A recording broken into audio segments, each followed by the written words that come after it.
BJP. ദേശീയ അധ്യക്ഷ സ്ഥാനത്ത് നിന്ന് ജെ.പി. നദ്ദ മാറുമെന്ന് അഭ്യൂഹം. നദ്ദയെ രാജ്യസഭാ നേതാവ് ആക്കിയേക്കുമെന്നാണ് റിപ്പോർട്ട്.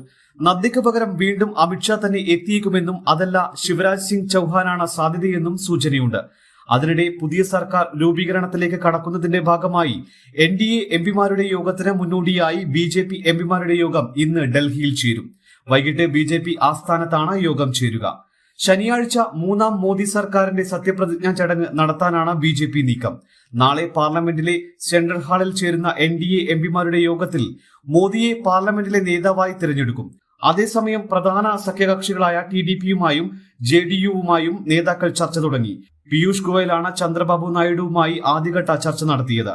മൂന്നാം മോദി സർക്കാരിന്റെ സത്യപ്രതിജ്ഞാ ചടങ്ങിലേക്ക് അയൽ രാജ്യങ്ങളിലെ രാഷ്ട്രത്തലവന്മാരെ ക്ഷണിച്ചിട്ടുണ്ട്.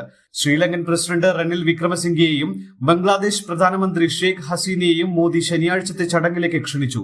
മോദിയുമായുള്ള ഫോൺ സംഭാഷണത്തിനിടെ ലഭിച്ച ക്ഷണം വിക്രമസിംഗയെ സ്വീകരിച്ചതായി ലങ്കൻ പ്രസിഡന്റിന്റെ മാധ്യമ വിഭാഗം അറിയിച്ചു. ഭൂട്ടാൻ രാജാവുമായും നേപ്പാൾ, മൗറീഷ്യസ് പ്രധാനമന്ത്രിയുമായും മോദി ഫോണിൽ സംസാരിച്ചു. എന്നാൽ ഇവരെ സത്യപ്രതിജ്ഞയ്ക്ക് ക്ഷണിച്ചു എന്ന് വ്യക്തമല്ല. 2014 പാകിസ്ഥാൻ പ്രധാനമന്ത്രിയെയും മാലദ്വീപ് പ്രസിഡന്റും അടക്കം എല്ലാ രാഷ്ട്ര തലവന്മാരും മോദിയുടെ സത്യപ്രതിജ്ഞാ ചടങ്ങിന് എത്തിയിരുന്നു.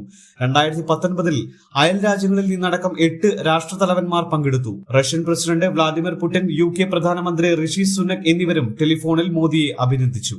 News desk, Kannur mirror.